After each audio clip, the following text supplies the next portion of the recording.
Good morning. Oh, hold on. Okay. Oh my gosh. It's really cold out today. I'm super bundled. And I wanted to talk about manifesting what you want. Good morning. And why, not why is not the right word. What we can do to manifest what we want and learn to love what we have in the process. So here's something I've noticed. We decide that we no longer want what we have, and then we start to hate it or want to run away from it, right? So put yourself in this example and think about something that you just feel really complete with. Partner, a house, a job, a vocation, a person, maybe your wardrobe, the food that you cook, whatever it is. And I want you to think about, is there a part of you that's literally, once you decided, I'm no longer fit for this, repelling it? Is there a part of you that's trying to run away from the thing that you once really loved, right? Because here's what's actually happening in your mind. When you find something that you love, when you're like, oh my God, I really, really want that, I want you to really recognize the divinity and the reverence of what that means. When something drops into your body of like, yes, I desire this, I want you to see it as the universe's invitation on how to grow you into the next level of evolution, of the woman, man that you are here to grow into. Because those desires are not for getting, as my mentor Felicia Searcy has taught me. Those desires are for growing. They're for growing you. And here's how I know this. Universal law says we will only manifest that which we are a match for, that which we are in energetic frequency with. So, if you have a desire that drops in and you don't have it yet, that thing, right? Like, I've been dreaming up my dream house, but I don't have it yet because I'm not a match for it yet. And that's okay. It doesn't mean anything about me. We don't have what it is that we dream up for ourselves, because the dream itself is the gift. It's the invitation for growth. It's the pull. The universe knows, infinite intelligence knows that you need to have something that you want so much that you're willing to leave behind the things that you've worked so hard for, and that you will be so pulled by the desire that you're willing to step into difficult, uncomfortable self-growth. Growth is not comfortable. It's the complete opposite. Growth and evolution and stepping into a new energetic frequency is discomfort itself. I mean, if you want to be comfortable, stay where you are. And there's no shame in that. And if you want to continue to grow yourself, get used to being uncomfortable and welcome it. So here's what I've noticed. When people realize I want something new, they start to hate what they have. Now, this is not the method that will support you in manifesting what you want with speed and joy, right? I mean, think about it. It's like the universe reads our energetic frequency and determines what we're a match for. If all we're thinking about is how much we hate this house, right? I'm using me as an example because that's all I have. So here I am dreaming up my dream house. Now I catch myself once in a while looking at my current house saying, oh, I wish I didn't have to live with this, or I wish that this wasn't this way. Let me know if this is resonating. So then I'm in, what's the word? Discontent, but like I'm dwelling in it. I'm not using it as an informer that says to me, okay, I'm ready for my next evolution of growth. Thanks, Kate. So be mindful. If you feel like you're ready for the next level, this is a celebration and something to really rejoice over. It's like the universe is being like, hey, you're ready to graduate. This is great. It's not like when you're ready to graduate, you're looking back or like, that wasn't a really good example. So the universe is basically saying you're ready to graduate. Good. Thank you, Brandy. So if you're ready to graduate, and that's because your energetic frequency continues to raise, and then all of a sudden we look at what we have and we think, ugh, well, there's your energetic frequency starting to decline. So it sends a mixed message. You know, the universe is reading you. That's all it can do. A lot of times what I hear people say is, well, I'll just wait for my message from the universe. That's quite backwards. Scientifically proven, and spiritual law, backwards. Here's why. You are the informing frequency. The universe is made up of molecules of matter, particles, atoms. What we think and the predominant mental energy that we carry is projected into that formless substance of atoms. And it directs those atoms on how to manifest, on how to form into matter, how to densify, if that's a word. So if you're standing there waiting for the universe's message, the only thing the universe can do is bring to you what you are emitting out. So this is why they say, I just saw this quote, and like the basic message is like, don't, like, you know, the internal transformation has to occur before the external transformation happens. This is that, but in practical terms, right? So if you're like, I'm so complete with this house, I want this new house, I hate my house. Now you're in discontent, like, essentially the message that you're sending to the universe is like, I don't like this. And so the universe can only reflect back to you what you're sending out. You get what you give. So if you're like, I don't like this, the universe is like, okay, so we'll send back, I don't like this. The universe doesn't have like a positive, negative conceptualization. It's just, what's the message you're sending out? Discontent. Okay. Here are more experiences of discontent. This must be what you're asking for. Which is great, because this is how we learn. Like, you know, if experiences continue to happen that bring you discontent, it's like, let me think about this. What's the energy that I'm putting out? I'm quite discontent all the time. So how can we transform that? Okay, here we go. You notice you want something different. Notice I'm not saying better. You notice you want something different. New house. You notice that you start sort of hating on your current experience.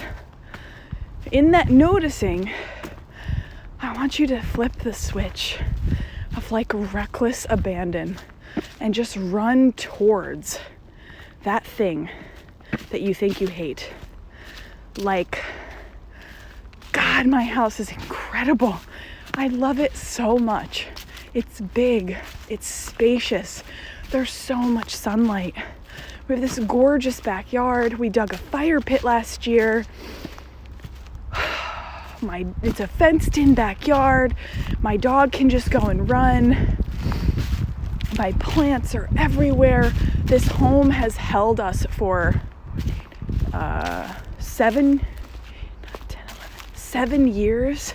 And in those 7 years, my husband and I have deepened our marriage, our intimacy, our connection with each other. And those, however many walls there are in that house, held us so deeply. So now I'm expressing appreciation and gratitude. Now I can feel it. My energetic frequency is sending the message that I am so pleased and I am so happy and I desire for the next evolution. You don't have to be unhappy with something to want something new. And this is the mixed message.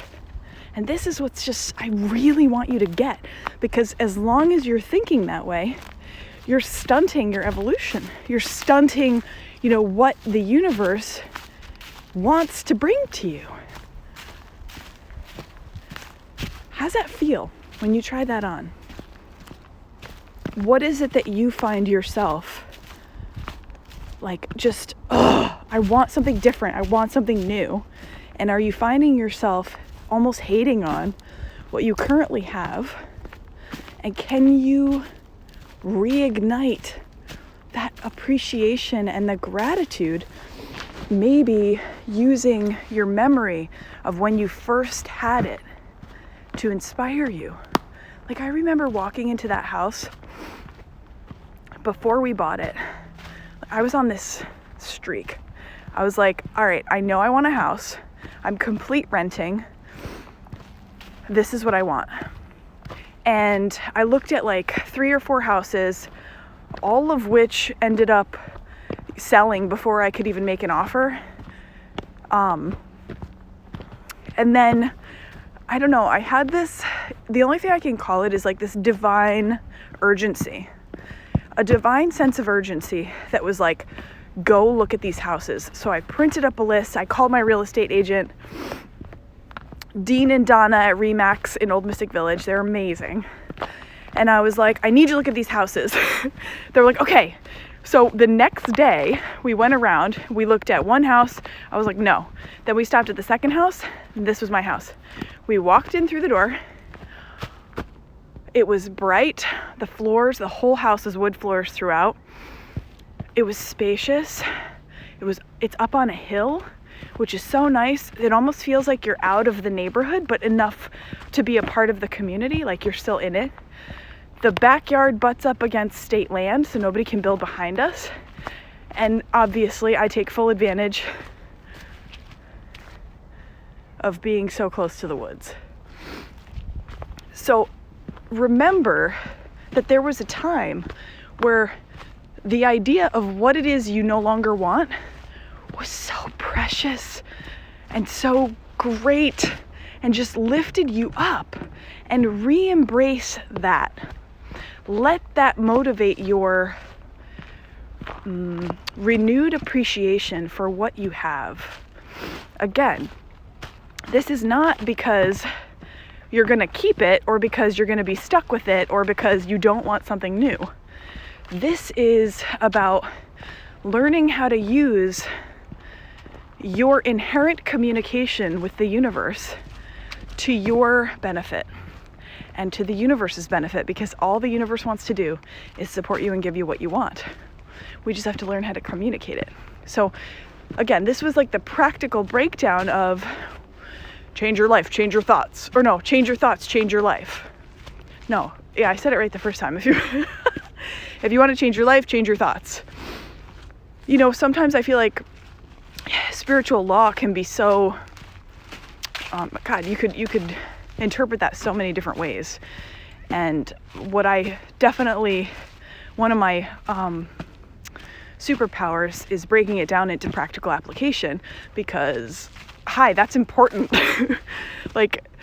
Change your thoughts to change your life. What does that even mean? Okay. Any questions before I continue on? What is it that you're thinking about that you're ready to receive new? I'd really love to know. And remember too, when you share, you support other people. When you are you know what, this is what I want to do, you might just flip a switch for somebody else who's yeah, actually, I've been feeling this discontent and I hadn't been able to put my finger on it, but reading what you wrote, that makes so much sense. Me too. And I think not I think. This is the benefit of community. This is why I'm here. I miss you guys so fucking much. Like, I'm ready for in-person meetings. And until then, this is how I'm going to connect with you and bring us all together, wrapping our arms around each other, remembering that we're not alone, separate, but not alone, physically apart, but never truly apart, held, heard, seen, witnessed. This is what we do for each other. So, I hope that this served. I'm really excited to hear how this lands and what changes you might make in your life or in your thoughts so that you can really begin to bring towards you what it is that you desire. Brandy, I'm ready to receive starting my business, and I'm ready to receive a partner that loves me unconditionally. Yes! Brandy, are you... Brandity. Sorry, I don't know if I shortened your name. Let's see. So I have a webinar on Tuesday, the money spell. Are you coming to that? It's for existing and future women business owners who really want to get a handle on their finances. Like, what are my costs? What is my profit? How much can I take home personally? How do I grow my business? If you're not coming to that, I think it might be a really good thing for you to sign up for. It's free. The link's in my profile. Oh, yay, good. I'm so glad. So you will be served so much by that. And a partner that loves me unconditionally. So this is so good. How are you doing loving yourself unconditionally? Right? Here we are in this 3D world. We are sending an energetic frequency. I desire to be loved unconditionally. In those moments where we do not love ourselves unconditionally, we're sending a message, I desire to not be loved unconditionally. Do you know what I mean? Now, let me reassure you, you will always have thoughts that stop yourself from loving yourself unconditionally. Always. This will not stop you from manifesting a partner that loves you deeply. I don't want to send that message. And it's the thoughts that we predominantly mentally rehearse that the universe reads. So to be mindful of when you're being critical or judgmental of yourself so that you can replace those thoughts in the moment with unconditional self-love and acceptance. And from that place, you'll start to create a pattern where self-love, unconditional self-love, is the predominant mental thought. And the self-criticism and judgment is the less frequent one. That's when you're working with manifestation. Okay. Needed to hear this message today. Yes! Kat, I've been manifesting the job that's best for me, but I've been making sure to appreciate the one I have now. Yes, that's beautiful. Exactly. That's the way to work with universal law. It's like, okay, I just realized I don't really know where I am. I was so focused on, it's okay. I'm still on a path. That's the way to do it, Kat. It's,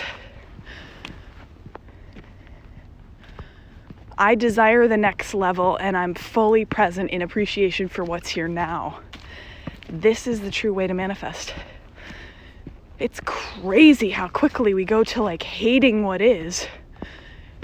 It doesn't really matter where that comes from. I'm like, I wonder why we started doing that. What kind of social programming taught us that? You know, I think it's a defense mechanism. Like, for me, I remember doing this with ex-partners where it was like, I need to break up with this person, years ago. I need to break up with this person, and the only way that I can do it is to be rigid and strong because I don't want them to convince me to stay. And so then I become rigid and angry, and because I'm defensive and scared. It's got nothing to do with them or anything else. It's truly, I think, just a protection mechanism that we learned. cat, I'll come too. Yay! Brandity, you're welcome. And lots of hearts. Ah, good. Okay. So yes, the Money Spell webinar is on Tuesday. Link to register is in my bio. There is some pre-work. So once I get your registration, I'll send that out to you. There's a PDF. It's pretty cool. It breaks down what you're going to need to do before Tuesday, tomorrow. Wow, that's tomorrow. Oh my God, I'm so excited. So part of the breakdown is to print out 3 statements from the past 3 months. And I break it down for you in the PDF. I don't want you to feel overwhelmed at all. And from that, we figure out your sales, we figure out your expenses. And then if you haven't started your business yet, this is definitely going to be kind of like a piece it together for yourself, but you will get something out of it, I promise. And this is the first time I'm teaching this webinar. This is not the first time I'm teaching this information, but I just want you to be a little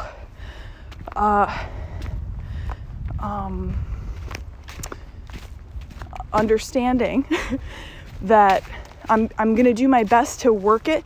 I know you'll get a lot out of it, even if you haven't started a business, but I'm going to also try to work it that way so that I can mention things that you can be doing now. But either way, it's going to be really powerful and empowering, which is what we need. So when we don't understand our finances, we're in the dark, and we really need all of our female women business owners in the light. If there's any sense of insecurity, you're unavailable to serve the people that you're here to serve. So let's get through all the money stuff, really bring the information to the forefront of your mind, help you see the facts without letting the facts have you, so that you can be really fully present for the people you're here to serve.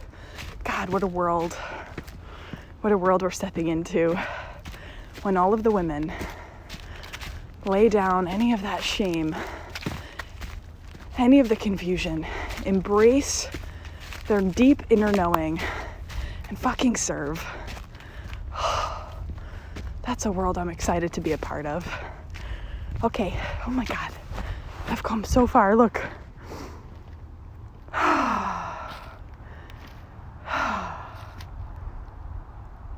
Thanks for coming with me this morning. Extra long hike. Have a beautiful day. I love you.